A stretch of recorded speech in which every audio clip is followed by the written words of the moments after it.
ক্রিকেটের facility women's আর men's বলে actually কিছু নয়, যা আছে সেটা কিন্তু পর্যাপ্ত সুযোগ সুবিধা পাচ্ছেন না তারা।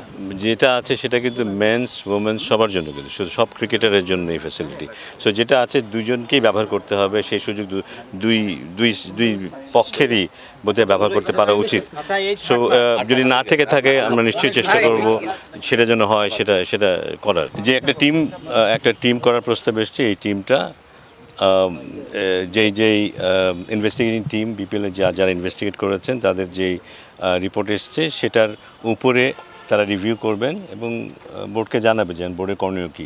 এখানে অনেক লিগ্যাল ইস্যু থাকে, এ কারণেই যে কমিটিটা করা হয়েছে সেখানে লিগ্যাল সাইডের লোকজনের প্রাধান্য আছে এবং তারা যখন বোর্ডকে জানাবে যে কী করণীয় আছে, তার ফাইন্ডিংসগুলো কী, এখানে বিসিবিকে কী কী করতে হবে, সেটা কারো ব্যাপারে যদি কমপ্লেন থেকে থাকে, প্রমাণ বের করা, তারপরে ব্যাপার আসবে বিসিবি, তখন সেই সব ব্যাপারগুলোতে।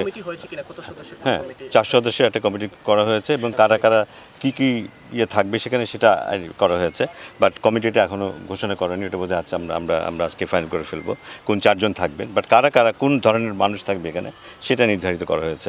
সো সেটা করা হয়ে গেলে, এবং এটা যে এমন না যে এটা 1 মাস 2 মাস পরে রিভিউ দেবে তা না, 7 তারিখের মধ্যেই এরা তাদের মতামতগুলো দেবে বোর্ডকে এবং বোর্ড সেই অনুযায়ী।